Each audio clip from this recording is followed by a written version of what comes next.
What podcast. This is Daryl Elliott, and I'm here with the dream team, the Avengers, the Fantastic Four. We're here to talk about all the things that matter, the things that matter to you and I, and what we're going to do about it moving forward. We hope that you'll be informed, and we hope that you will come off with a better path moving forward. But before we get into it, I want you to like, share, and subscribe to all of our channels here on Believe Broadcasting. Thank you all for your support and viewership, and keep telling the story that we are here. So make sure you hit that button down there, like and subscribe. Send us a message. Give us some ideas if you want to talk about something. We're open, and we would appreciate your participation. Hey, family, how you doing today? Hey, Daryl. Hello. Good to see everyone again. Good to see everybody. Man, we have a lot to talk about. It's been a while. We've been going to and fro. I've been doing deals. Bishop been educating the next preachers that won't make us crazy. My nephew's out there seeing how she can change the world, and Reggie's been out there trying to transform people. Traveling the world, exactly. We finally got a chance to get back together, and boy, we go away, and then things just start getting more crazy, right? Now, who would have thunk it? Where do you even start?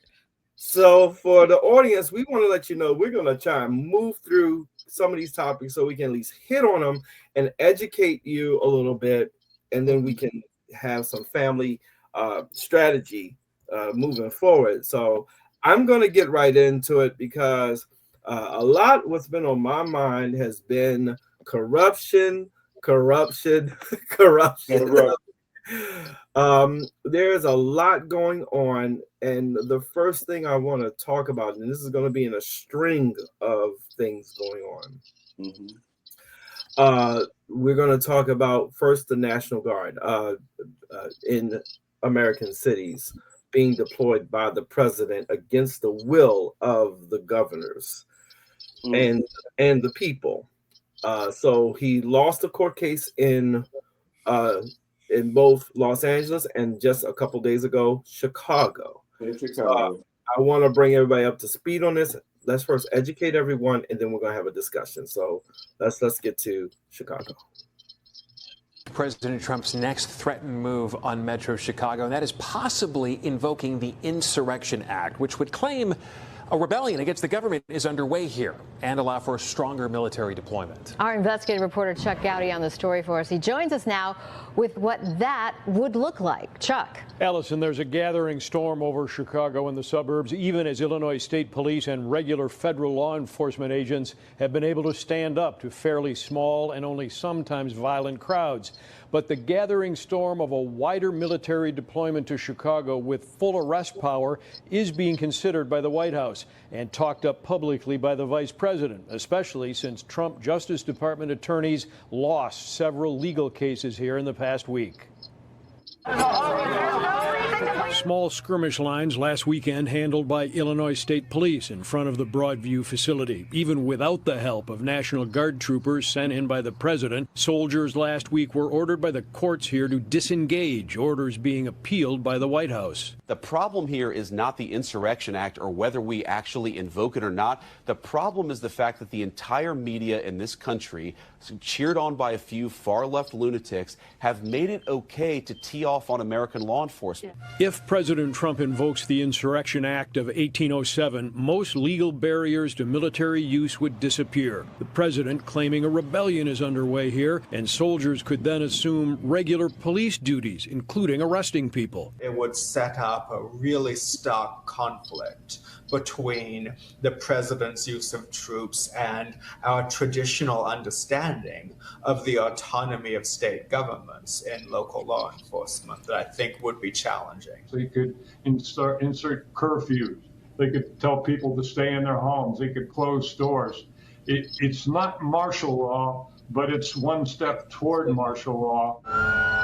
This was the last time the Insurrection Act was used, 1992, Los Angeles, after the Rodney King verdict, when LA officials asked for help. And NBC Chicago has found that the Insurrection Act has been previously imposed on Chicago. 1894, during the infamous Pullman labor strike that had paralyzed the nation's rail system. Then President Grover Cleveland sent in 2,000 federal troops to break the Union and stop deadly riots. And just as we are seeing in 2025, back then there was fierce opposition to federal soldiers from then Chicago Mayor John Hopkins and Illinois Governor John Altgeld. We don't talk about it very much in history classes for whatever reason, but there was this extensive pattern. It's called the labor wars sometimes by historians because it turned into something that looked a lot like warfare. The use of the Insurrection Act and deployment of federal troops in Chicago more than 130 years ago is one of just a few dozen times in American history it's been used, most often to control unchecked uprisings and raging city riots, even though presidents have near absolute power to use it without any oversight. We're learning so much about the Constitution and the law, and we're a government of checks and balances. History repeats itself. So the question here, Chuck, can Congress or the courts review or reverse a president that does use the Insurrection Act? Good question. Congress, no, although some there would like to change that. The courts, maybe they can review after military deployment if there are allegations a president acted in bad faith. That's open to interpretation. Chuck Gowdy, we're so glad we have you. Thank you. All right, so I played that so that everyone can get some context, some historical background, and some sense of the constitutional, right up concerning that. So the president can basically bypass his losses in the courts by asserting the Insurrection Act. And the Insurrection Act will give him broad powers to deploy and basically empower military to do police duties. Now, the thing about this is what makes this different than other times when it's been invoked. We don't have a lot of violence going on, number one, as it relates to historical, in the past where it was done, where it's been invoked. We have a reluctant military, and that's important to look at as well. A lot of the military is not going along with what they're doing is they're obeying to the point that they can't be court-martialed. That's what they're doing right now. They're doing just enough that they can't be court-martialed, but you can tell that they are not in agreement with the president and his actions. And we have to talk about this because this is an act of corruption. It's a president that's trying to reshape America in his image and under his thumb, and he's trying to snuff out democracy. But we're seeing a lot of people having resistance towards that. So I'm going to cut it loose to you guys. Monica, I think I'm going to bring you in first on this one. I mean, where are we? My question to you is, where are we in the broad frame of this, where the president is trying to put his thumb on every single American? That's what I'm thinking.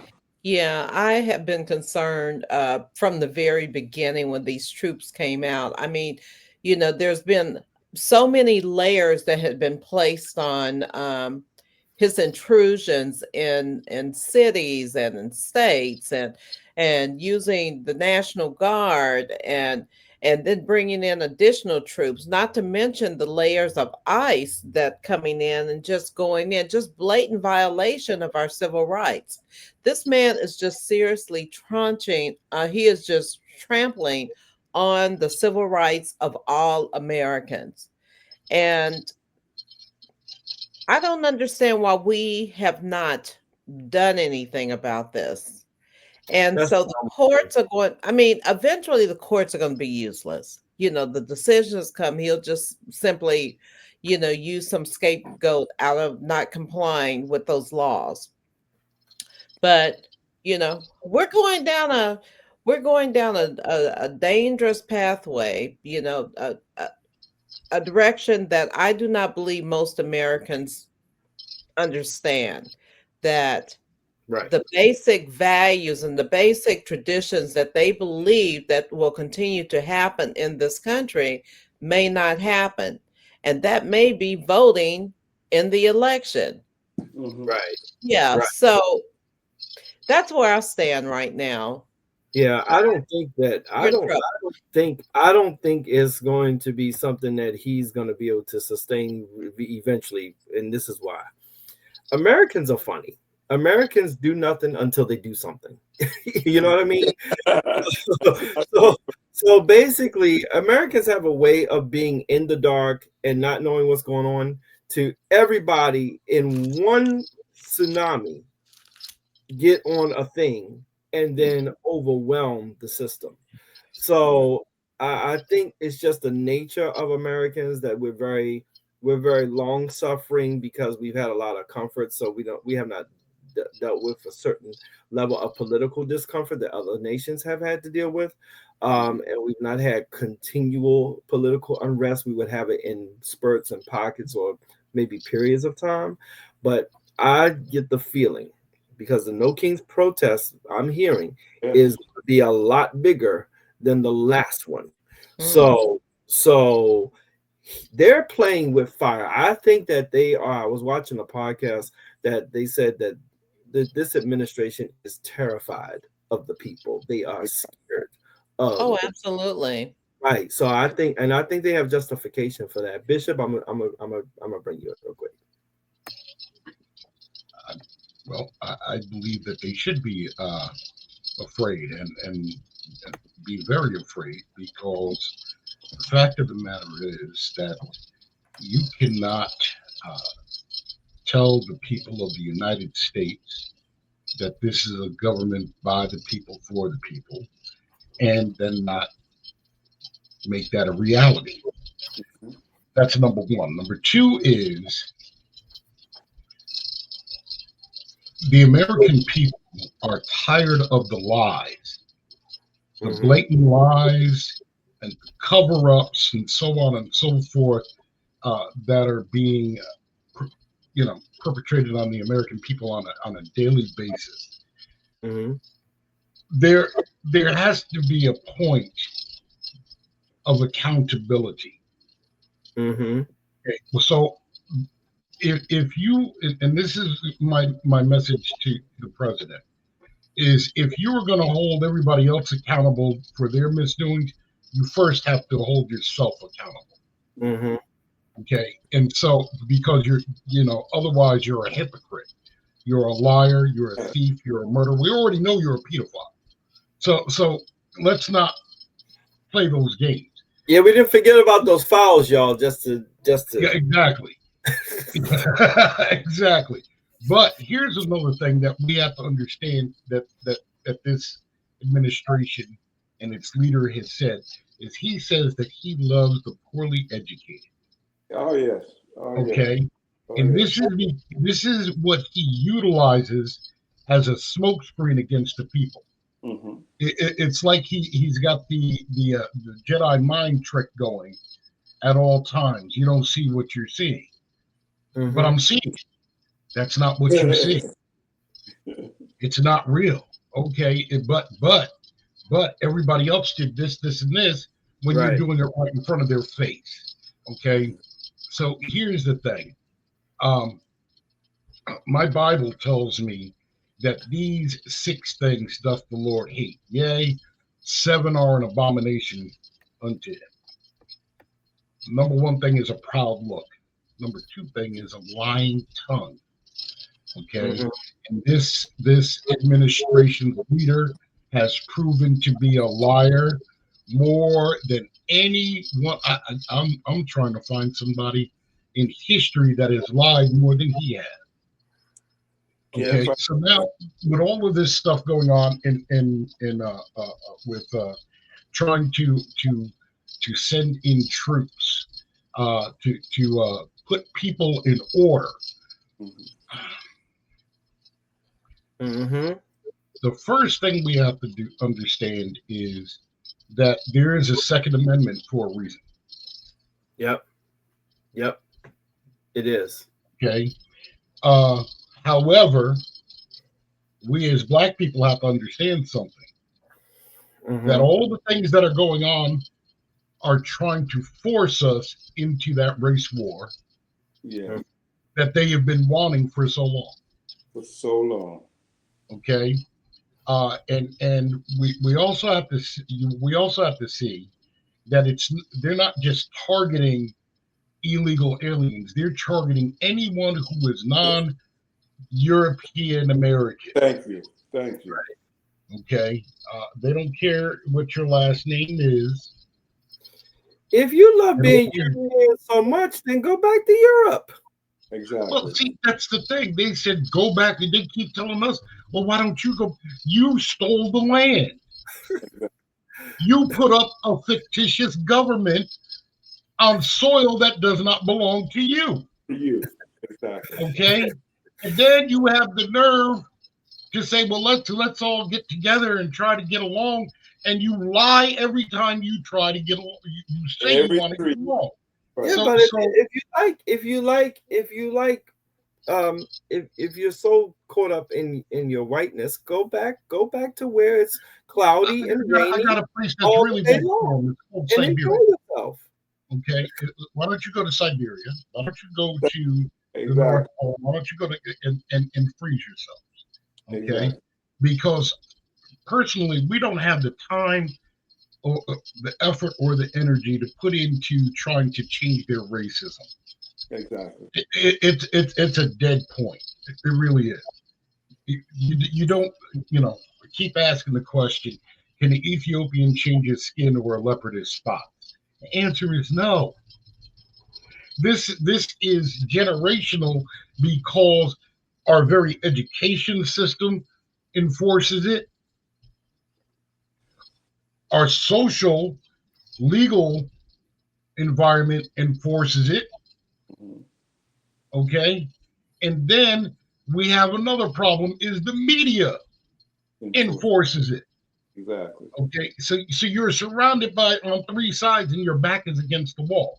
So this is what, Marcus Garvey said something very important. He told you to get on the boat. He told you we need to have our own. Malcolm X said the same thing, several times.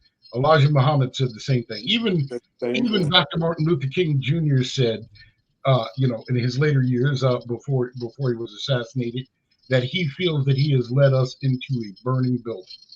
Okay, the building was already burning. The building was corrupt from the ground up, and anybody who is so naive to think that this system can work for us and we can all get along is delusional because it has proven itself not to be time and time again.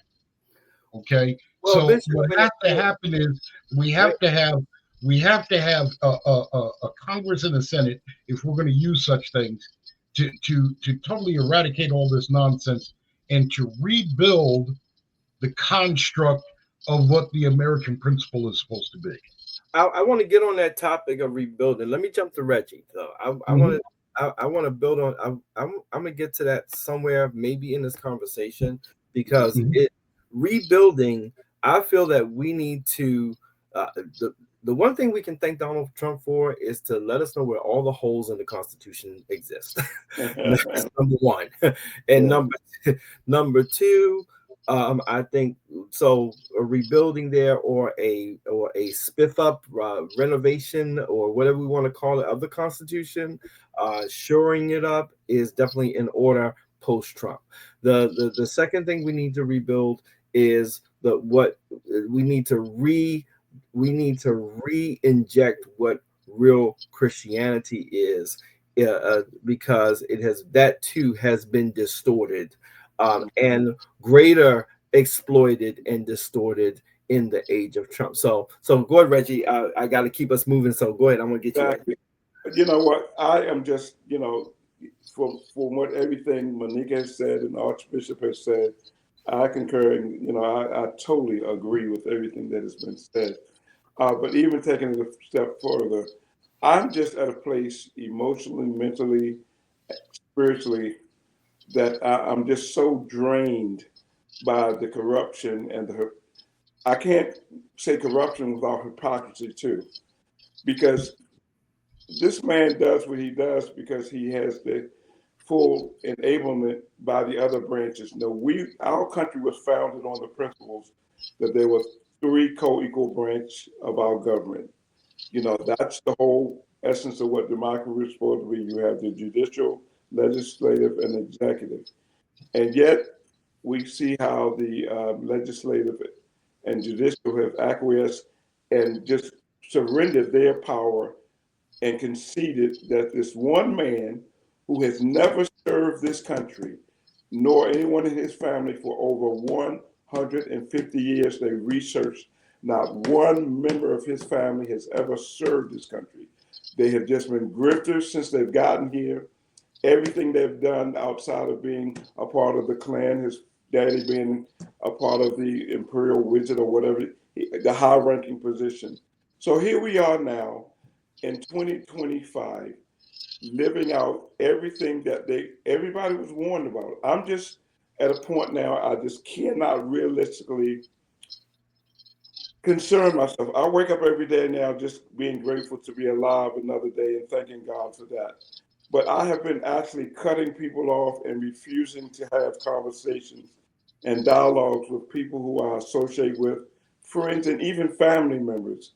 Because at the end of the day, we had 77 million people plus 90 million people, a total of 167 million people, through their actions, allowed this man to ascend to the highest office in the land. Now, I am someone, like I said, every month I'm blessed to be able to travel and typically be out of the country. And I'm at the place, I'm telling you all, I might have to start logging on from somewhere else because I am this close to saying I'm going to remove myself from this country until something does really change. How can we keep allowing this to happen when you have, like I said, and Archbishop, isn't McConnell from down there where you are in Kentucky? Mitch McConnell, yes. Okay.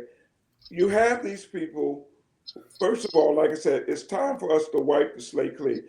Brother Durrell, you said something very prevalent and important, that we, America, like I said, we allow things to go on until we get tired of it, and then finally we'll unite and, do something about it. We are past the point of trying to do something about it because here we have people every day of my life. I get a call or someone communicates with me their concerns about why we as African Americans are not supporting the Hispanics, Latinos, and Mexicans, because now this stuff has hit all their families are being infected. Daryl, like you said, they are just taking people off the street who look like they're Mexican, Hispanic, Latino, and or some blacks and things like that. And they're just arbitrarily rounding these people up, harassing them, violating them, even to the point of using, outright assault and battery. But at the end of the day, we have allowed this to happen. And so my only thing, and I'm going to just leave it at that, because my only thing is this: are we sick and tired of being sick and tired enough to do something about it at the ballot box in November? Because unless all of these people who are not MAGA people, unless we all band together, even Republicans, Democrats, and independents, and get this man to become a lame duck president, nothing is going to change, because we need to vote blue. And I don't care. It's not about Democrats. Because I'm not excited about the Democrats Party either, because as an African-American black man in America, they have just used us, to be their little pawns for too long. And now everybody is looking to us to redeem the nation. But at the end of the day, I'm just praying that God will give me the strength, if it's His will, to let me see November of next year. I want to see if we're tired enough to really do something about it. Because if we do get rid of these people, and you see what's happening already, they won't even, Mike Johnson, the woman won the election, 6 weeks ago? And he still hasn't sworn her in yet. Yet when the two Republicans won, he did that the very, next day, using the excuse that their families were already there. Yep. I mean, the hypocrisy along with the corruption. And I just don't know what it is about people who are supposed to be men. And this is no disrespect to our queen and our lady and you, Monica, but I have never seen men who have such lack of chutzpahs, okay, I'll put it like that they will allow this man who has failed in everything he's done in life. I don't understand the fear. So I have a theory on that I may disclose later. Let me jump us. I'm gonna jump the tracks real quick because there's so much to cover today. It's so much. I mean, it's, oh my God. Now, problem number 2 is with this whole thing with the National Guard. Now we're dealing with Trump going through his list. Oh, yes. His get back list. Retribution. So we have some indictments now of former officials, current officials, and some more coming, and some investigations, and an open push to prosecute from the president. I'm going to play a clip here, and then we'll come in afterwards. Continue to demand these prosecutions of his own opponents. The DOJ on this blatant tear, new charges against the New York Attorney General, Letitia James, former Director Comey, and other moves against officials who have crossed Trump. News of the DOJ pushing a grand jury to indict Trump's own former aide. John Bolton was a big deal going into the weekend. Trump also now pushing for new charges against Democratic Senator Adam Schiff, calling on the, quote, authorities that he controls to investigate the senator. And this comes after Trump named Schiff among 2 other people who have since been indicted. Schiff was an especially prominent leader of Trump's first impeachment, which is, of course, a lawful process where Congress can discuss or seek removal of a sitting president. But Trump's admitting in public to an unlawful plot to try to get Schiff indicted for that, and regardless of evidence. Now, abusing powers to charge and jail individuals, to threaten, silence, or kneecap opponents is much more associated with foreign autocrats than American government. Trump has blatantly admitted his goals to go get critics without even claiming to name reasons or specific crimes. Systems that punish or disappear opponents are not considered very democratic. And elections don't mean much if the top rivals to a potential autocrat are just stuck in jail. An election in that format doesn't work very well. And that's what we've seen in Putin's Russia. Donald Trump's moves don't come in isolation. They come as he tries to seize powers to keep troops and federal agents across U.S. streets, even as some judges are limiting those powers as we go. Now, this is serious. It is happening, and it is not popular. While Trump has been bluntly pushing hard because the DOJ wouldn't do any of these cases under the traditional rules, with many of the longstanding and nonpartisan staff, up until very recently, they weren't getting these charges, remember? But his own team knows that this is unpopular, and they are denying what is happening, partly, apparently, because to admit it would make it even worse. Take Vice President J.D. Vance. So I'm just going to stop it right there, just for the sake of time. So we see he has a nice little list. He's checking it twice. He's going to find out who's naughty and who he needs to call ICE. and now we're dealing with this, and I want to start here. I usually play traffic cop, but I'm gonna start on this one. What we're dealing with here, in its real totality, is that we're looking at the execution of law enforcement and prosecution without any basis of fact or justification. Right. And anytime you are immediately prosecuting people who went against you, it is evident that this is all about spite, and it has nothing to do with what we call the rule of law. Now, I want to say this to those who are supporters of this president. I want you to look at me and let's have a chat together.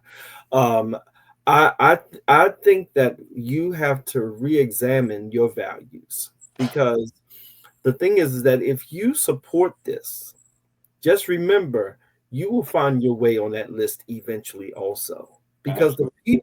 the people he hates the most is actually not the people he's prosecuting. It's the people who support him. That's the funny thing about this whole exercise.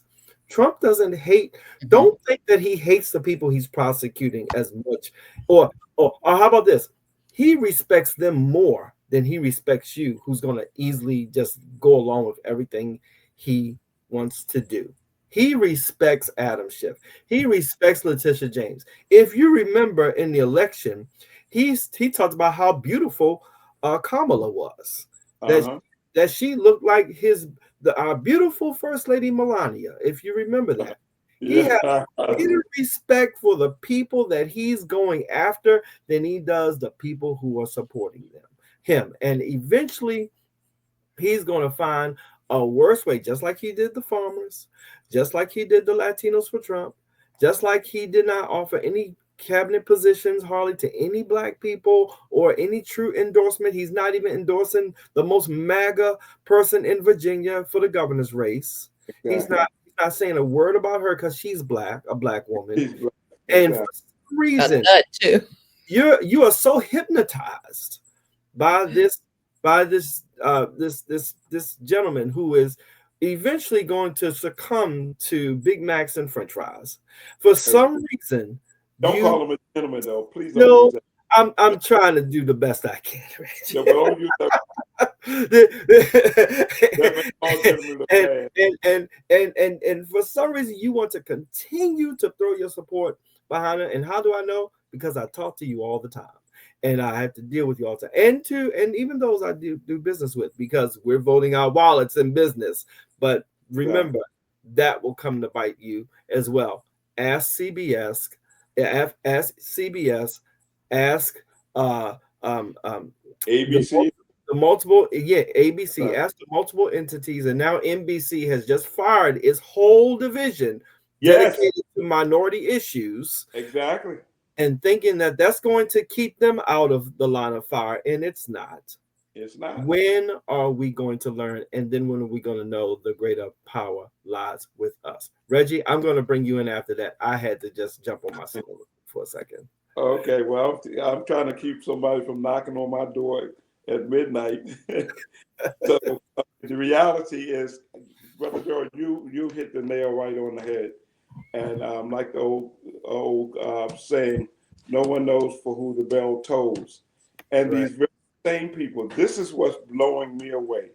Because daily, I have a little thing that every day I got to find me a moment of just humor. So the way I do that, I'll either go on, look at some news clips, or typically I'll pick up, go on the YouTube videos, the shorts, because there's not a day that goes by that you don't see these people who supported Trump previously, so into Trump, now all having buyer's remorse, now all upset because their family members have been picked up, their family members have been sent places that they didn't even come from. And especially the young lady and the whole little musical group who recorded that song. We have voted for Donald Trump, Donald Trump, Donald Trump. They have sent her entire family. She and one of the children are the only ones left, because they've rounded up, they've caught all the rest of them. And so my thing is, I have no empathy. I have no sympathy. I don't even, a lot of people tell me it's ungodly for me to say it, but I'm standing on what God has given me the authority to say. I don't even waste my prayers on these people anymore, because everybody, I saw the interview with Kamala Harris and Fuzzy Hair the other day. And what's his name? The commentator with the wig, Bush, whatever his name is. But anyway, like I said, how can you warn people? Everybody, and this is what, like I said, adds insult to injury and puts salt in the wound. You have all of these so-called white evangelical ministers. Now, quite a few are waking up now and denouncing a lot of things because, you know, they just yesterday gave Kirk's wife the Medal of Freedom or whatever it is, the highest civilian award. But at the end of the day, now here we are. This is what we're faced with. And the very people who caused it now want us as African Americans and everybody else to come and try to, you know, right the ship again. And I'm hoping and praying that we as African Americans, like I said, sit back with our little bowl of popcorn and our little pop or whatever else we want to drink. And just, this is their battle. This is not our fight to fight.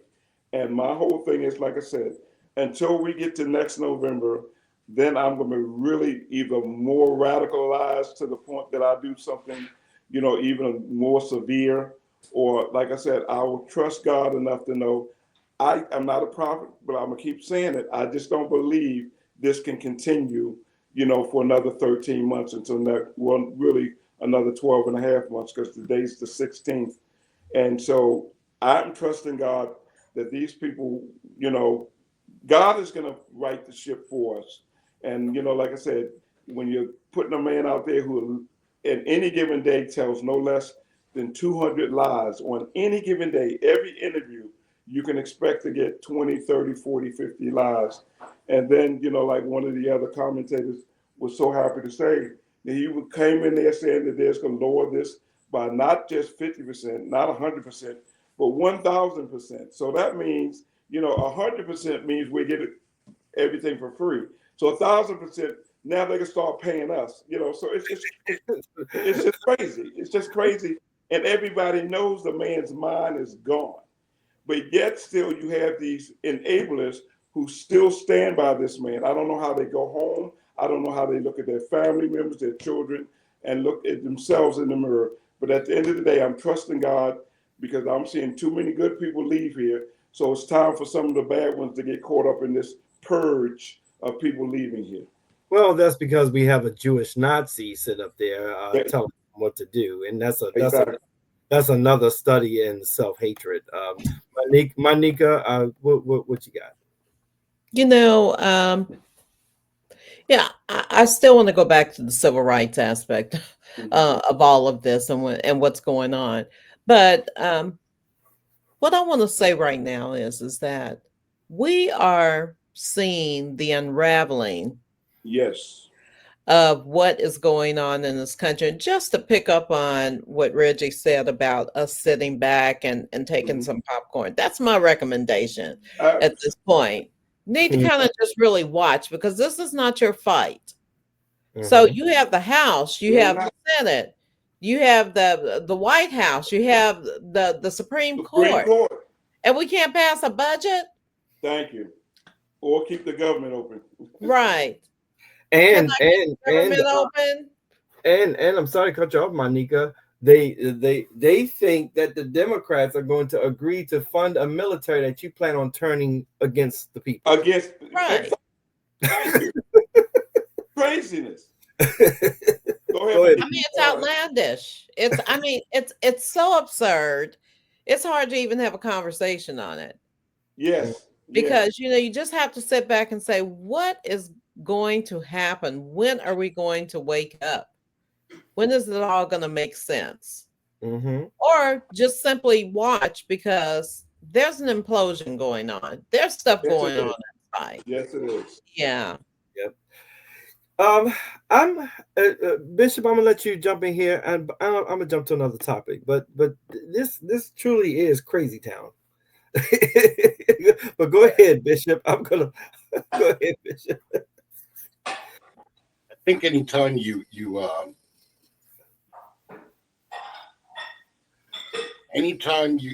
think that this person is going to tell you the truth, you're something's wrong. Here's the thing. We you know, Brother Reggie, I totally agree with you. Madam Mayor, I totally agree with you. But aspect is this. We are looking at a nation that has always been divided. Always, yes. We get together on the hope of a premise that we are one nation under God. Okay. I have family members, ancestors that have fought, bled, and died. Yes. Defending this country, all to be ridiculed and put back into second and third class citizenship after they go and they serve. And served. This idiot, and I'm glad you brought up this point because I have to call him an idiot, has never served anything except for himself. So. And his God, which is money. Okay. We are so blinded as a people, and that's not all of us, but here's the reality. The people that are following him have the same delusions that he has. Yeah, absolutely. And they are the people that want to maintain superior race mentality. And if we're really going to be honest and true, because their own science has proven it, the genius gene is in the African genome. It's for that's right. Yeah, that's okay. So let's not do that. Here's what we have to face, and this is the fact. Sometimes you cannot save the baby with the bathwater. You really can't. Right. Governments rise and they fall. The scripture teaches that. Our own global history teaches that. And what if we think that this is something that we ought to hold on to after all these 275 years of enslavement, Jim Crow, second-class citizenship, and being put down, ridiculed, marginalized. I've got to tell you, some things need to die. Yes. So that something else better can replace it. Phoenix Rising. Yes. So here's what Malcolm X said, and and I'm going to deal with the house Negro mentality. Okay, he said the house Negro loved his master more than his master loved himself. Exactly. The master would say, I got a good house. The house Negro would say, we sure got a good house. The master would be in bed sick. The house Negro would come up and say, we sick? Listen, this is not a we issue. Because in reality, whatever we want to say, this amendment, but they took it away with the 13th, 14th, and 15th Amendment. And we've got to understand that there were things that were changed. And so here we are. Okay. We've got to face reality. This was never for us. This was imposed and inflicted upon us. Yes. And the people that follow that nonsense really want to keep that status quo. And every time we figured it out, they would change the rules. See, democracy is something that they celebrate as long as they're winning. Exactly. But when it evens out, it's not even winning. When we even out the playing field, then they are not for democracy, and then they change the definition of freedom and justice. That's what that's what we take. And then they want to make you feel they want to make us feel as if we're guilty, we're doing a wrong to them. Yeah. Oh, DEI was wrong. You should have never had it. You benefited from DEI more than all of us. Okay.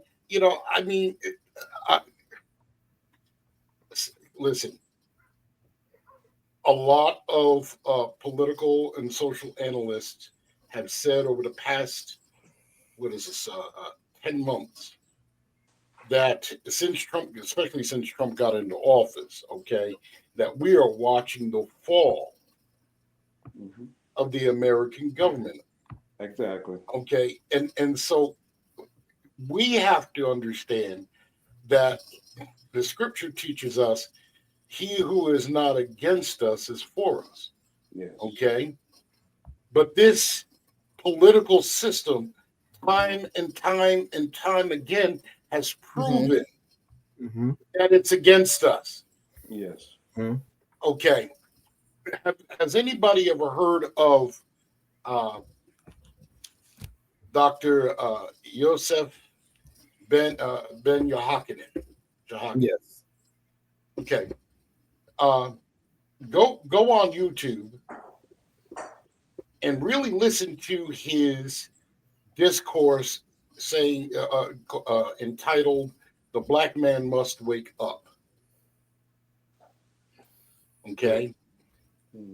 He said something there, and I watched this years ago, but he said something in there that changed my life.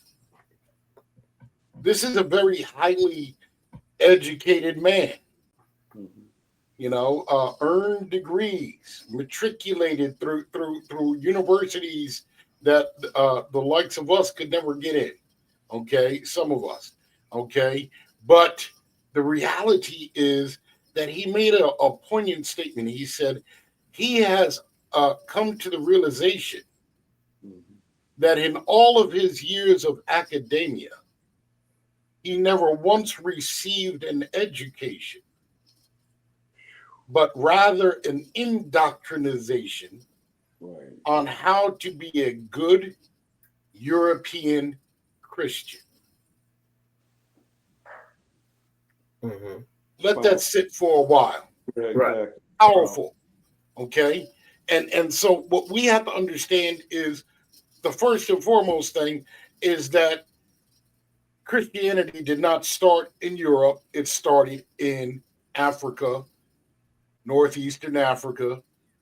They wanted to change it to the Middle East, but it was already Northeastern Africa. They wanted to say, oh, no, this is not those people. Okay. But they're Hamites and Shemites. Okay. And you want to say the Ham is the progenitor of all the darker races in the very countries that you say are Hamitic in origin. You say, oh, no, they're not black. Right. That's because Euro-Asians have come in. Well, Arabs. Okay. Well, white. But I digress. What I'm saying is we've got to wake up and understand what's going on so that we can make the changes for ourselves. We don't need to be a part of that. Right. So we are, I think that we all agree though that this system being what it is, to your point, Bishop, constantly proving itself to not be on our side. Now, here's the funny thing about it. The ideals written are on our side, but the facilitation of this nation is not on our side, if that makes any sense. So I want to say this. Yeah, go ahead. The reality is that the point from which it was written never had us in mind to begin with. Well, they shouldn't have said already. We were already considered 3/5. Yeah. All men are created equal. Yeah. No. See, but you've got to remember something. You're only 3/5. Oh, we was only 3/4. I get that. Okay. so you don't qualify. Okay. And the reality is there would be no European royalty if it wasn't for African royalty. Okay. There would be no European civilization if it wasn't for African civilization. Right. Okay. There would be no American civilization if it wasn't for African civilization. All of it started there. I want to ask a question though, because we are seeing the global struggle between autocracy and democracy. So, and I had this conversation with some people. I said, I don't know if going to another country is even the answer because the Dictators Club has a meeting once a month now. So, by which everyone is trying to carve up their region, which they dominate, which has always been a thing to some degree, but we've at least had democracy versus autocracy, globally for the past 100 years. But Yeah. but the thing is now, because we have the rise of authoritarianism and the attacks against NATO, particularly to try to weaken it. I don't think it'll destroy it, but they are certainly trying to weaken it. Mhm. Is there a place that one can go for refuge? Because the way it seems is that this is a global disruption that we're looking at right now. So I think the push and pull with society, where you have a collective society, and then you have like this bourgeois class, which is what um, Trump and top tier percent. Then you have this proletariat class, which is the collectives. It's really the perception of people as to how bad they feel the economy is. Mm-hmm. And so that is driven primarily by their perception. That perception really has an influence um, on the markets, stock markets, bonds, any type of investment opportunities when people don't have the confidence to spend anymore. Mm-hmm. Yeah, but we're beyond that at this point now because we've always had this push and pull in the economy where we've had low confidence in spending and high confidence in spending and getting loans. But what we're seeing now is something very different because now you have the tariffs that has an impact on everything that you're buying. Now you're beginning to see that you begin to see the price of clothing go up, shoes, I mean, just everything 20 to 30%, food items that you're getting every day. You Oh, a have friend of mine just the posted. He just posted. I'm looking at it right now. He said Oh, 3 small plastic bags of groceries at Walmart and $81. Ridiculous. it it's outrageous. It is. And there's no way around it. Then you have the interest rates on your loans, your credit cards, buying a home, the cost of construction items going up, homes 2 to 3 times the price that they were when I bought my home. Mm-hmm. Yep. Yeah. So, Yep. but so Americans are feeling the crunch and they're feeling it economically. But what they don't understand is that they may not have control over where those jobs, where they'll be working, if they'll be working. if They they'll may not have control over even maintaining their own property. Those perceptions of freedom and perceptions of privacy are no longer gone because Trump is really slowly moving in, starting with the immigrants, then starting with communities of color to get them in shape. Mm-hmm. It's only going to be a matter of time before he goes after the regular person. Anyone that's considered or deemed an opponent or, just, very similar to what happened in the McCarthy days where, anyone that was considered a communist or doing some kind of communist activity becomes shunned in our society. This is where we're going. Mm-hmm. Mm-hmm. And so, yeah, that's my concern is that people are still under the impression, oh, we're just having a slight economic situation, but I believe it's much more than that. Well, I think because we're dealing with the extraction of wealth right now, we're there. The 1%, maybe to the 5%, are trying to get the rest of the remaining 20% that they can grab. That's right. And it's mind-boggling from just a logical standpoint, other than that they just want to be the gatekeepers of everything, and they want to determine who gets or who is denied what. And I think that we have to look at that. We have to um we have to have an effect. Either we have an effective pushback, or we sit back. Because here's the thing about this is where sitting back to me makes a lot of sense. Sitting back makes a lot of sense is because one of the principles of some martial arts is not always to use force. Use your own force against your opponent. You allow your opponent to use their force against themselves. And I think we're in a situation where let them destroy themselves. We don't have to try to destroy. Right. Fighting them gives them energy. But just let them do. Just whatever you're gonna do, we just gonna sit here and watch it, because we know how to exist apart from you, because we've never been a part. Exactly. And yeah, I'm coming from one that deals with the institutions, constantly, but I have never been detached from my Black reality.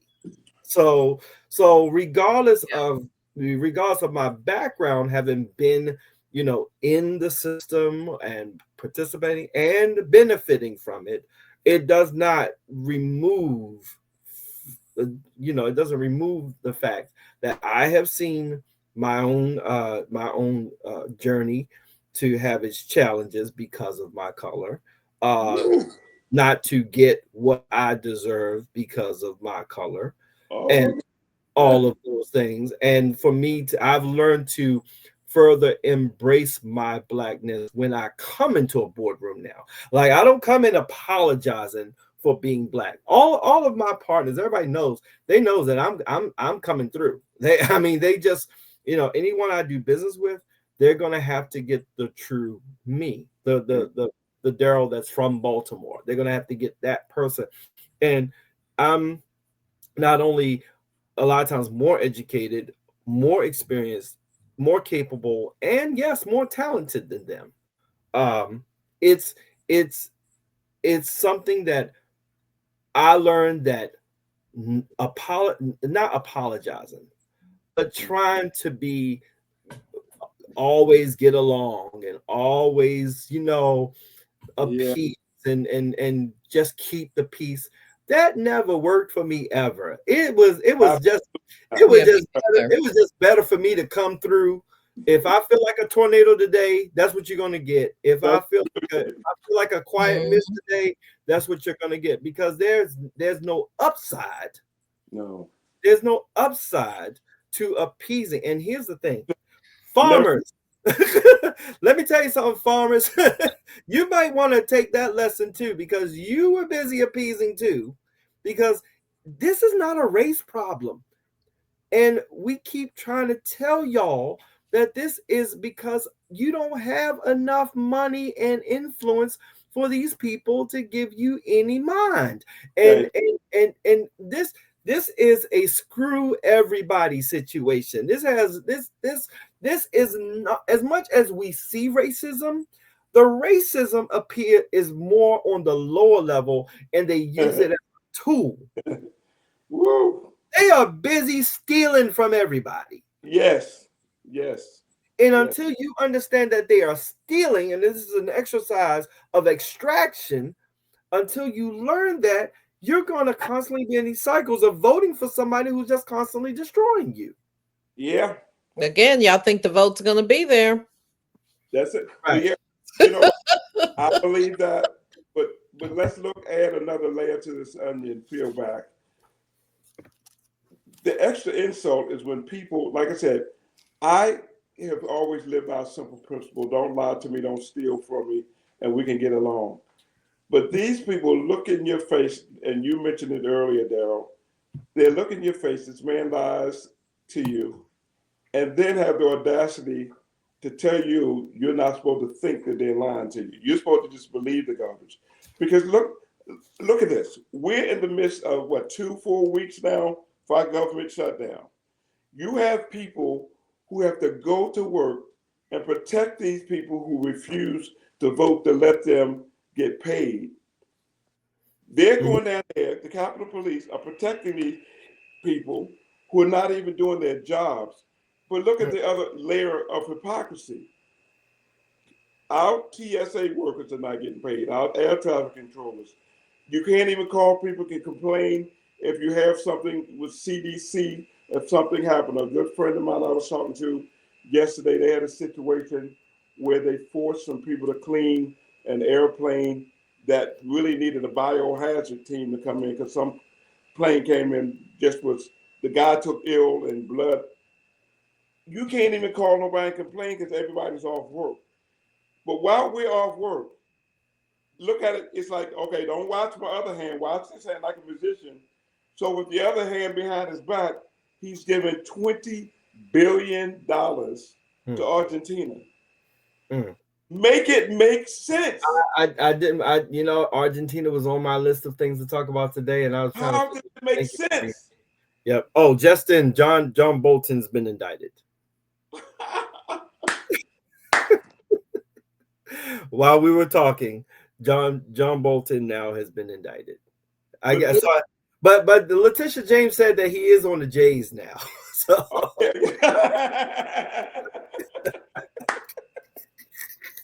That's true.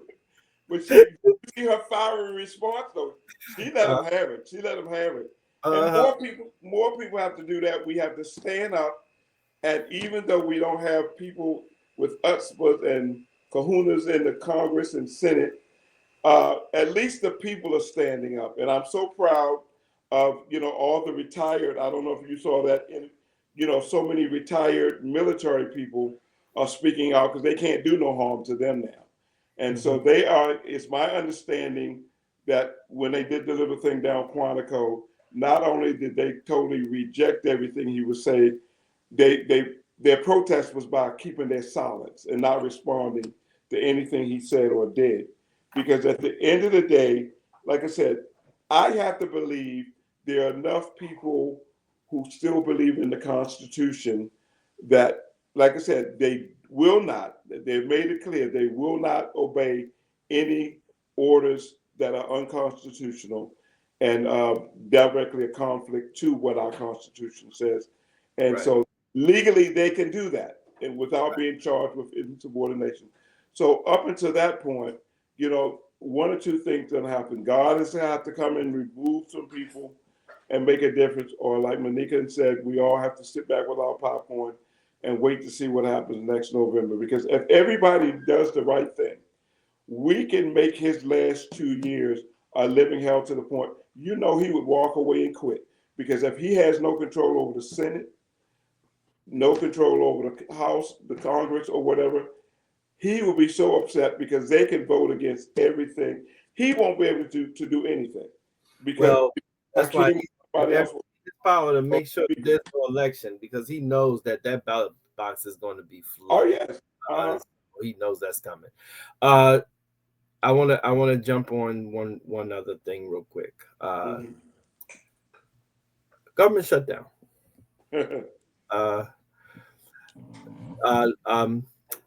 Open it back up or keep it closed. Did you hear what they just said? And I'm not gonna say too much more because I finished just saying I just saw a report this morning that some of the Republicans are saying they will intentionally let it stay closed to after Thanksgiving. I saw that on CNN this morning around 8:40. Yep. All of us know they're still getting paid. They're still getting paid. Right. The people in their office work for them, they're not getting paid. Right. We all know people in government, I'm sure, and that are sitting at home now, and some that are permanently sitting at home now. And won't get back pay. Yeah, they started firing some people. So I think that the Democrats learned a lot from the last time when Chuck Schumer basically betrayed Hakeem Jeffries. Yes, he did. Yes, and he did. Caved in, and he got a lot of backlash to the point that people are asking AOC to run for his seat. Exactly. But I think that we have to hold out with this one because it's we better. Okay. See, this is the riffing portion, everybody. We're gonna start riffing for a second because, hey, how about Marjorie Taylor Greene? She's becoming kind of a double agent now these days. She has a lot to say against against the Republicans these days, and she said she was for the America First agenda and she loved Donald Trump and everything, but she wasn't elected to please him. She was elected to fight for her constituents. And I don't know, she sounds like if you ever saw Undercover Brother 2, I did, because I do love silly movies. Exactly. The Congress, whatever the guy was, he was a Congressman. Right. He was high on woke. Yeah. Is Marjorie Taylor Greene getting high on woke right now? What's going on, y'all? She's for holding the line on the shutdown because of Medicare, specifically is hers, Medicare, and she's speaking against ICE in the streets. Yes. What's going on, y'all? And Tucker Carlson has been talking about it. And the big one, Joe Rogan, is coming out hard against the current administration. Any thoughts? The tide is shifting, so I'll leave it at that. Like I said, it's imploding because, with the Democratic Party, with the Democratic Party as well as the Republican Party, every individual is going into the party for their specific values. They're looking for, something that they can support. The same goes with the Republican Party too. You have liberal, more liberal to moderate Republicans, and maybe not liberal using the word, but more moderate to conservative types of Republicans. Then you have people that are in the MAGA movement. We don't want to talk about, we don't want to talk about the other movements that we always forget. Those factions are still there. It's not just, everyone has just turned to MAGA. They're the MAGA group tend to be that hyper evangelical community, more rural, less exposed. Those are the people that are really elevating him over the top. And there are other Republicans that are just going along with it because, they don't have a reason not to go for it. And especially if you're a white person, because, these issues on race and equity and all that stuff, that's not marinating with you. And it's honestly not marinating with white Democrats either. They're typically in the party where, because they're supporting environment. It may be LGBTQ rights sometimes, but there's a crossover in the Republican Party as well. But the fact is everyone's coming in. So even when you have absolute control like the Republicans have right now, they have absolutely control of the government. And we're seeing all of this craziness. But what we're not seeing is anything that's effective, that has been impactful, that has, created value for Americans in this society. And what's going to happen is, I'm telling you, just sit back and watch and wait. We may have to go through all of this, but they are going to blow themselves up. And so that's where MTG comes in. She's, she is one that she was with she's with the MAGA movement, but she's with that part of the movement that really focuses on that's going to be more interested in Epstein files.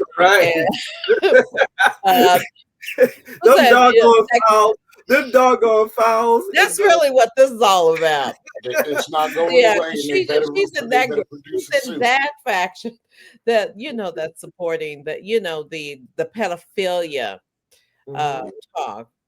So she's in that function. So she's bringing up everything else. She's seeing the insurance go up on the marketplace, which I know it is. That's gone up like twice the amount since he's been in, and so that's where we are. That's the thing. That's the thing, though, is that because she's triggered on the Epstein of it all. That opened up the floodgates to all the other issues for her. Exactly. Because she found her freedom on that topic, and she's like, well, since I'm at it, she's getting it all in right now. Exactly. And here's the problem.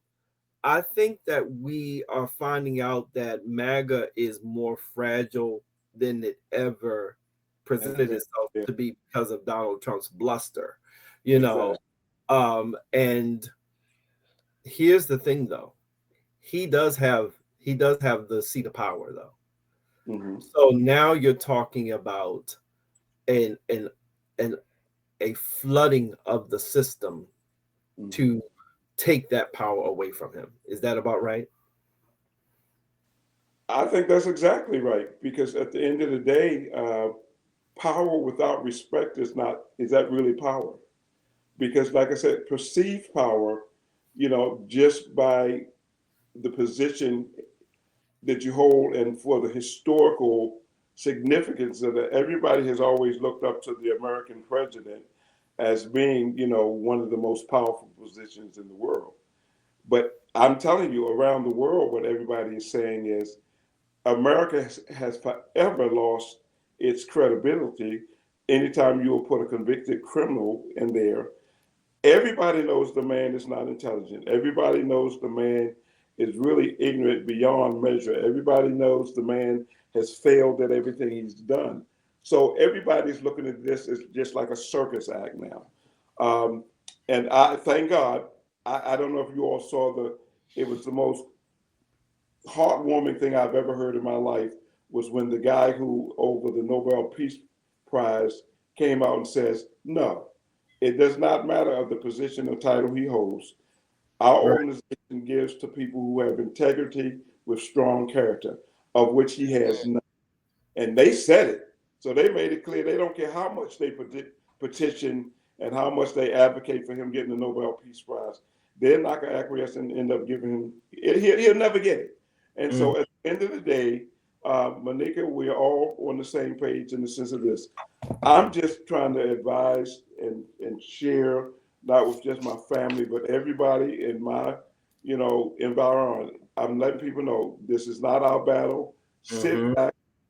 We who are believers, watch God move, enjoy your popcorn and whatever your little brewski is, because today we're gonna be okay. Archbishop, you said something earlier today and weeks ago, and things like that. We are the true, from the lineage of the ones who had powerful. We were the kings, we were the rulers, we were the queens. We as a people have always we've seen this before. We've seen this before, and so, like I said, in spite of the fact that now, I think most of us are just, not so much grieving, but saddened to the point of seeing so many people we know personally are being impacted by all of this craziness. And like I said, even though we're not, as of yet, as concerned about the deportations and all that rounding up with ICE and all that type of thing. At the end of the day, sometimes my grandmother she was, like I said, a wise old person. And she used to say, sometimes, yes, you have to pull that Band-Aid off the scab to let it air out so that you can really get true healing. Because as long as you keep it covered up, you're not get no healing. And so if this is what it's, and there will be some collateral damage. And so the ones who need to worry, and I am getting so much joy because in my circle of, ministry, in the sense of in line with the traveling, I am seeing so many white pastors who are coming out. I just saw a big clip. I'm going to try to get that clip and send it to you all, because this white pastor stopped them in the middle of the service because somebody, had told the church secretary to send out a message to tell everybody to wear red, for Charlie Kirk's birthday. And the pastor they was getting ready to do the announcements, and the pastor must have seen it coming up. And the pastor said, hell no, we're not. Yeah, and another pastor went on Roland Martin. He did a really good breakdown. Really? As well. Yes. This was a white pastor who white pastor in Georgia. Yeah. Oh, yes. Okay, well, it's the same guy then, right? He just said, no, we're not doing that. We're not honoring. He says, what is wrong with you, the people of Christ, that you are following somebody who was not even living according to biblical principles and things like that? He says, in this church, he says, now you all have the option. He let them know, you can sit me down or whatever. He said, but as long as I'm the pastor here, we will not allow these political things and bringing them to the house of God, because they do not align with the word of God. And this white pastors all over shutting down these white evangelicals. And have you not noticed? You don't hear much coming from any of these white evangelical pastors. No, I haven't heard from any of them for a while now. Because it's getting so bad. I mean, now because it's bad for them. They're the ones that are being impacted by the cuts and, welfare and, the food stamps, the housing, all of that. It's impacting them. It's impacting, these communities that are close together. But just to go back on what you said, Reggie, 100% agree with that. Archbishop Chase, comes back around to, if we are being quiet and if we are not saying anything, what are we doing to advance ourselves while we're being quiet? Because when we are quiet and when we are still, we should be thinking. And it should not be, we've got to get away from this individualistic mentality and be more collective and have more solidarity and really base it on, what's in our best interest collectively as African Americans. Now that came on my mind. Not happening. And I know, Bishop, you got something now. We can be quiet, but we got to work. Right. But as a technician in business, this is what I thought about. We're going to have to, as a collective, we're going to have to be good at organizing, though, so that the people who know what they're doing are the ones that get the louder microphones instead of the, excuse my language, instead of the idiots getting the biggest attention. And if we can properly, or I'm for the collective. It's just who's running the collective. Well, again, it's always about who's running it. But see, if we're continuing the battle as to who should be running it, instead of sitting back and saying, look, we can all have a piece of this and we'll all use our strengths to, to get to where we're going. That's it. I agree. Yeah. Right. Now, the idiot is useful when he's in his right spot. Yeah. But it always goes as to who's going to be the one in charge. I mean, you can't plan a trip and someone's trying to get into, who's going to be in charge. Mm-hmm. I mean, there's more to it. There's more to it than that. Here's one of the problems that we face here. Okay, is that we've been trained, we've been conditioned, programmed, generations, to be separate. Here's one of the problems we have. It's a European concept. We take the position of popularity. And we say, oh, those are our leaders. They're just popular. They have no vision. Here's what the word of God says. Right. Where there is no vision, the people perish. But he that keepeth the law. Now, here's the problem. I'm putting some organ on it. What we have for leadership today is a bunch of bull jive. Yes. They're figureheads, they're fashion plates. The dog is saying it. You got reflect. Hallelujah. They do not reflect the truth of what we need. Yes. Okay. So what we do is we say, oh, they must know what they're talking about. No, they don't. They have been plenty. Has anybody ever heard of the boule? Yes. Okay. Right. And these very people that you think are your leaders are there on behalf of your enemy. Of your enemy. Thank you. Okay. So here's the reality. If you do not have a cooperative plan, notice I said a cooperative plan, not an individualistic, but a cooperative plan that encompasses all of us. All of us. Then your plan is not going to be good. Here's what we needed to do. And there have been people that have come out and said this time and time again. We need to separate. Mm-hmm. Okay? Paul wrote, "O ye Corinthians, come ye out and be separate." Okay? Mm-hmm. Now, what does that mean? They're not the same as you. They don't have the same mentality. They don't have the same spiritual makeup. Okay. And we try to get along with them all the time and time again. Here's where our mistake is, again, is we think just because it wears a collar and it says, "Oh, I love Jesus," that they're Christian. Okay. But I'm going to tell you something that is a fact. The one who you call Christ wasn't even a Christian. Exactly. Oh, all right. All right. Come on. Teach, Archbishop, teach. That's number one. Number two is, yes, we can talk about the premise of him being the way, the truth, and the life, and that's really what it is. But Christianity is a construct of man to try to put into religious thought the spiritual aspect that the Messiah brought to us. Now, here we are. We're trying to do the same thing here, and we're looking for a Messiah that does not exist other than the one who always has been, will be, and is, was, and evermore shall be. And his name is Yahushua HaMashiach. That is his true name. It was never you were force fed a Greco-Latin name. Yes. Okay, and we wholeheartedly accepted it because we knew who it was. Our ancestors knew who it was. Okay, but now we don't even know who it is, because if we go into the majority of black churches, they have a blonde-haired, blue-eyed rendition. Yes. Yeah, we're still working on that, Bishop. We trying to get that rectified. But the reality is, you can identify with authority that does not look like you. All right. Okay. This is why you have parents.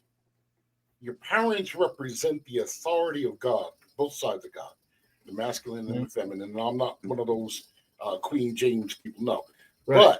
But when he made Adam, he pulled out of his side and made Eve, so that the two aspects would be represented.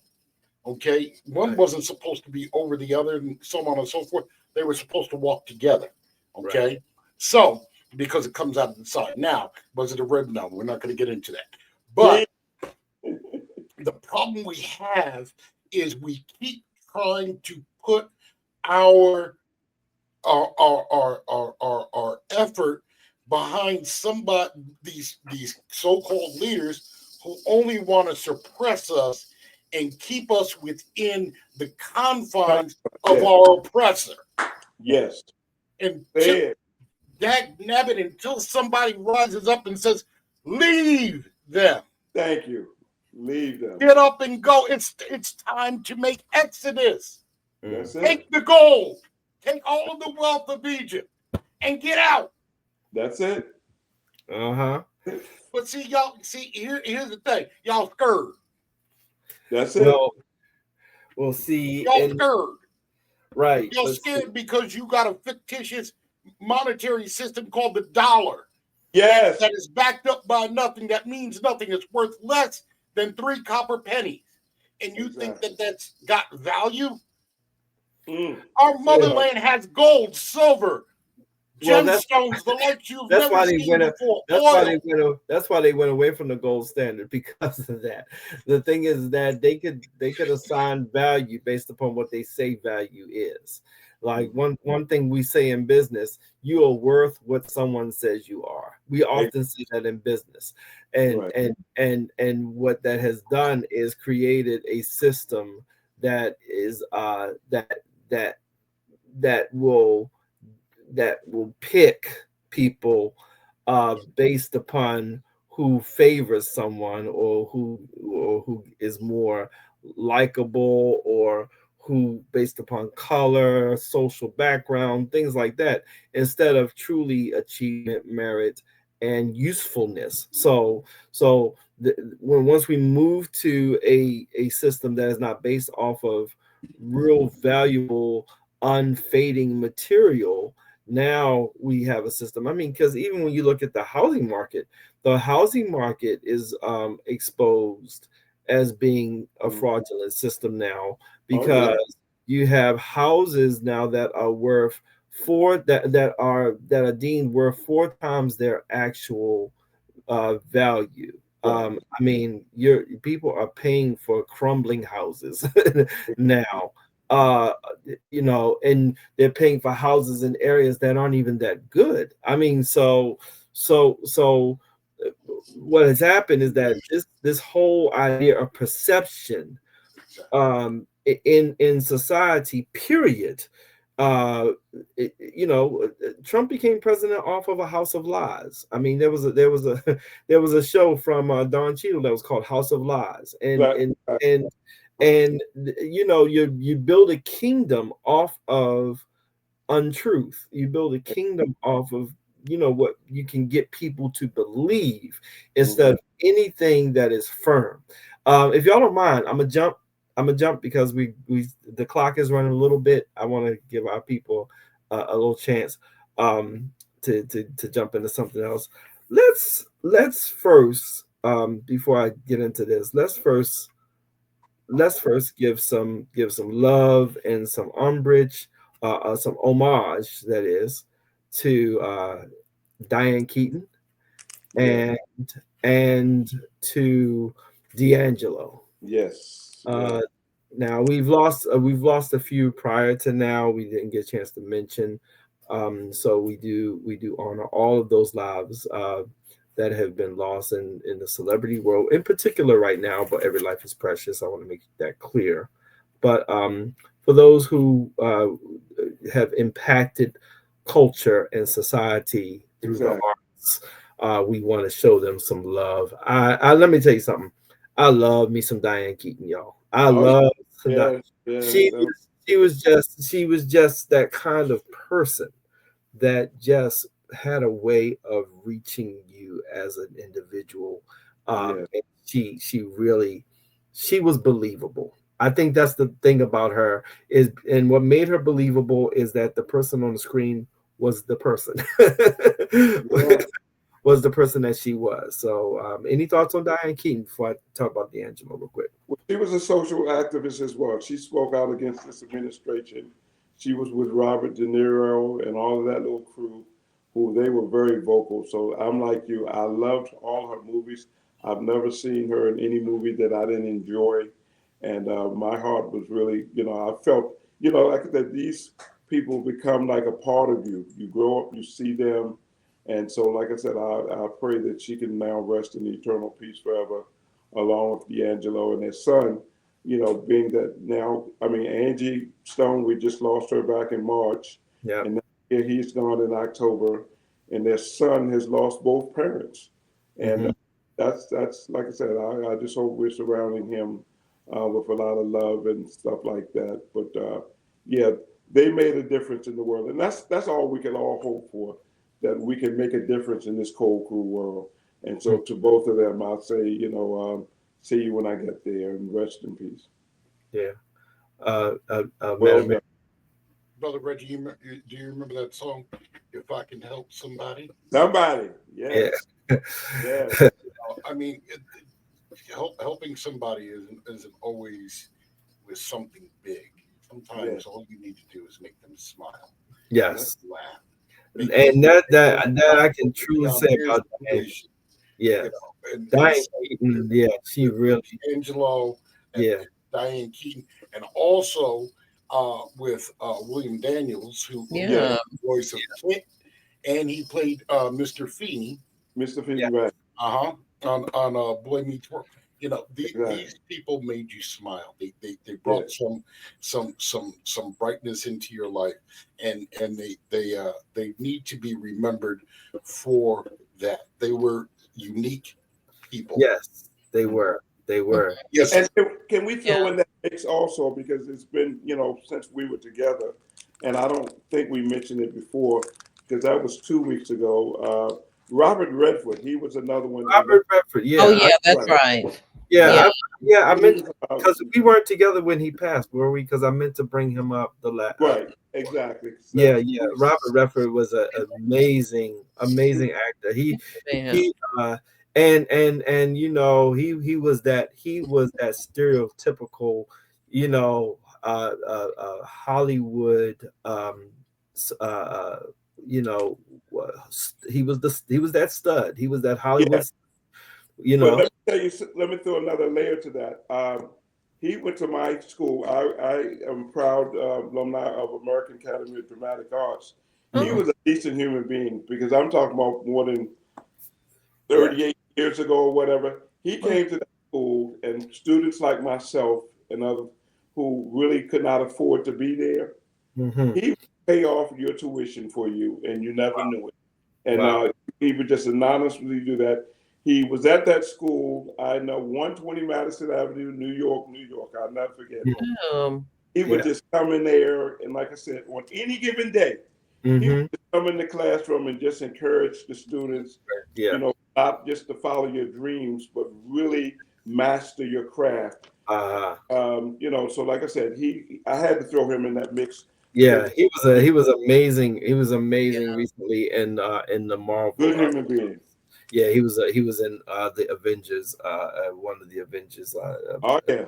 Yeah, and he was amazing. I really enjoyed him. Anything you got on that, Monica? Anything? Well, you know, first of all, Diane Keaton, you know, it would be hard pressed for me to believe that Diane Keaton was anything more than what we saw of her. Her style, her flair, her individualism, her uniqueness, and her courage to wear really some of the outfits that she had, you know, that you know, just you know, turned out to be so stylish, and you know, people are now, you know, I mean, she was unmatched, and I believe she was more known for her fashion, you know. Yeah. But you know, people remember her. I remember her in The Godfather. I remember her in all the other movies that she has played First in. Wives Club. I love them. I love when the three of them were together in First Wives Club. I saw that in the movies when it came out. I knew when it came out way back then. I wanted to see that with her, Bette Midler, and Goldie Hawn. And it was you knew it was going to be something. Just like you said, Daryl. You know, you know, any performance that she did, there were elements of her laced throughout every single performance. You know, she made it her own. So rest in peace, and rest in peace to William Daniels as well. I've known him as a character actor also, you know, miniseries, you know, back in the 70s and 80s. And, you know, just D'Angelo, you know, my heart goes out to him because he's so young. Yeah. And to, you know, such a hard disease to have. And, you know, his child. Young age, yeah. Archer, number 2. Yeah. It's really sad. And we have to, What was the movie that Diane Keaton did with Jack Nicholson? As Good as It Gets? Yes. That was a funny movie. Yeah. Yeah, they were good together. Top tier actors, man. Yeah. Yes. Back to D'Angelo, though, we got to realize that he was he was the tip of the spear, along with Angie Stone, as the one bringing back soul. I mean, not R&B, soul. I mean, in the vein of you know, Otis Redding, James Brown, Curtis Mayfield, you know, they and crafted a sound that defined the 90s in the early 2000s, where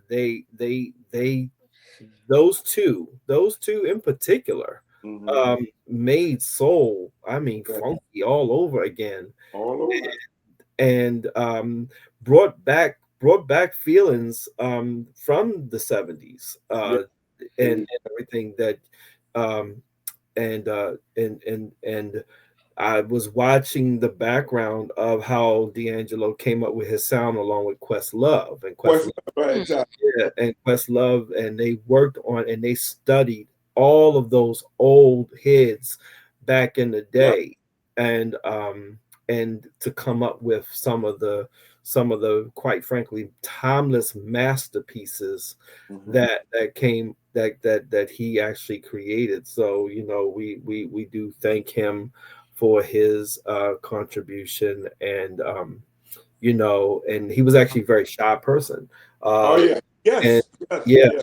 but he was very gifted and very talented. And to all of them, we just want to thank you all so much. We're losing a lot of big star, a lot of iconic people right now. So but so we want to celebrate them, and those that we haven't mentioned, we want to thank you all. And he did not even survive. He was just diagnosed last month. Wow. Oh. Yeah. Wow. No, I did not know that. Not even 5 weeks. He did not Yeah, make it. Oh, it was aggressive. Yeah, people don't know about it. He went in. Yeah. And they told him it was so aggressive. They had given him, they said 3 months, and he did not even make 5 weeks. Well, I guess he said he was out of here then, if that was going to be the case. But exactly. Yeah. So our prayers to his family, to their families, and again, thank you all so much. On to one other young icon. Okay. Shout out to Baltimore, my hometown, where I'm from, born and raised. And we always are very apologetic, as I told you earlier, about my endeavors. But this ain't about me, y'all. This is about one Miss Angel Reese, who is the first professional athlete to get her wings on the Victoria's Secret stage. So let's give a little homage to Angel right here. Yeah.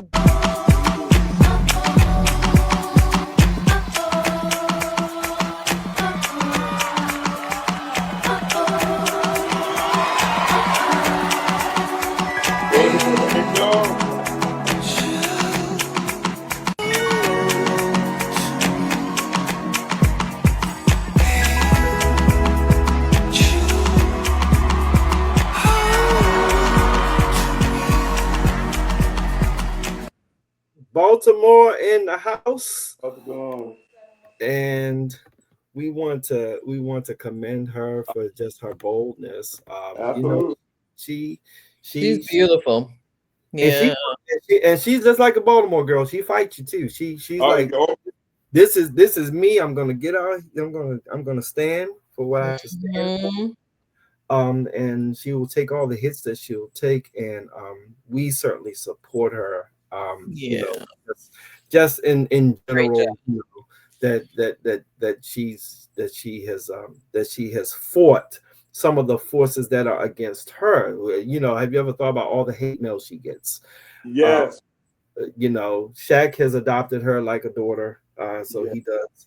He comes out and protects her in the media. Many times. They both went to LSU, so that's the connection. But any thoughts on Miss Angel? Angel getting her. The Angel got her wings, right? She looks so beautiful. Just to give us a second, also Sunny Lee, who is an Olympic gymnast, also walked in the show for the first time. She didn't opt for the, according to the videos and the stories I've read, she didn't opt to be the Supergirl. But Angel Reese worked hard, got a walking coach, and she did this, and I'm just like, oh, she's so beautiful. And I just love just seeing her up there, and just kind of taking it in. So we may see a second career for Angel Reese, but that girl looked good. Okay. And you know what? Yes. I feel like a proud uncle, not in the sense of with Angel, but a proud uncle in the family member, because their family members were part of our church at the time I was playing of Randallstown. So I got to see her when she was a little girl. She was very young, and she was tall and lanky, and didn't find her place and all that kind of stuff. And they used to tease her, matter of fact, because she was so tall. But it makes me feel good because I know her mom. Her mom was right there at New Antioch. Her brother. I mean, the family members were there. Her aunt. I mean, quite a few of them were on the choir and things like that. and they always showed me nothing but love and support. So I'm just so proud to see what God has done. And like you just said, Monica, I mean, her second career will be far surpass what she's doing with basketball, because, like I said, to know that she's had to endure all the hate and the blatant racism. I mean, that's what it all boils down The to. biases, yes. The biases. Yes. Her and Caitlin Clark and all that kind of thing. But at the end of the day, you know what? She got that Baltimore swag, and she still got that Baltimore sass, and she's not to be played with, because I've seen her go off and get some people straight and things like that. And now that Shaq has basically mentored and covering her, that's going to eliminate a lot of that. But she deserves everything she's getting because she's a hard worker, and she just deserves everything because her family went through some struggles. They really did go through some hard times. Yes. And so, fame is something that, it's really good that she's going to have the mentor with Shaq. Oh, yeah. Because, there are going to be some things that she has to endure because of her fame that her family could never help her with. And even really dealing with her family and friends and everything in the midst of this, fame, she's going to have that certain level of balance to be able to continue to be successful in her professional career, but also to maintain a relationship with the people that are important with her and for those that really are not good for her. So she's young. She will do it. She's going to be fabulous, but she put work in for that show, and I'm really proud of her. She looked good. I do commend Shaq for being there for her. I even watched them on a podcast together, and he also corrects her. He also tells her, oh yes, he does. He says, I don't like that. That's not a good look. That's not a good thing. He will do it. Because he went the road that she's starting. Exactly. And I give him a lot of credit for owning up to his life's mistakes, and he talks about not being a good husband and the things that he did not do right. And so I'm glad that she does have someone that's going to be honest with her and support, help her and be a father figure to her. Bishop, but he's been fierce about his protection for her, because he's made it known that any young man who tries to get with her has to come through him first. So he's made that known, and that's so important in the arena that she's traveling in right now, because like I said, just because of who she is and her attraction, you have those other celebrity hound dogs and stuff like that. So somebody like Shaq, big as he is, stand there saying it's not going to happen, because she's still young and she still has so much to learn. So with Shaq being there, and he's hands on, he's not one of those people who just back. He's hands on, and I dare say, is my understanding from everything I've been told and read and seen, he communicates with her every day. Because he presented her senior day too. He's like her advisor, and he's like a mentor, and he's going to guard and protect his mentee, and that makes me feel very happy, because, like I said, it's so easy. One wrong move, she gets it all with the wrong person. And I must say, I'm glad that Shaq and Dwight Howard made up too. Just as Shaq said, I was trying to mentor you the hard way. But Bishop, go ahead, Bishop. Yes, lovely young lady, I believe, and I really do hope and pray that she uses her platform to advance our people. That's no more need to be said. Exactly. And instead of, when I say advance our people, I don't mean according to them. I mean to lift us up out of the pit of ignorance, blindness, and I believe she's one of those who can do it. Oh yes, she's strong. Oh yeah, she's strong. She's East Coast strong. Exactly. Young girls are watching her. Young girls and young boys. They're watching her. Well, I mean, I don't want to say what I have to say, but there are some that have been placed in a position of celebrity especially amongst our teens and such that really should not be there. You're right. You're right. Because of what they represent. They don't represent godliness. They represent world lust. That's right. And I believe that anyone who has a platform, especially any one of us who has a platform that is regional, local, regional, national, or global, we have a responsibility. You have a responsibility to lift our people up and to show them light. Yes. And not darkness. Yes, exactly. You said it. If I can help somebody, and your celebrity is not just for you. Your celebrity, you're representing your people, and that's what they didn't forget. They really forget that. Right. So I just want to give her some flowers today, for being, for continuing on.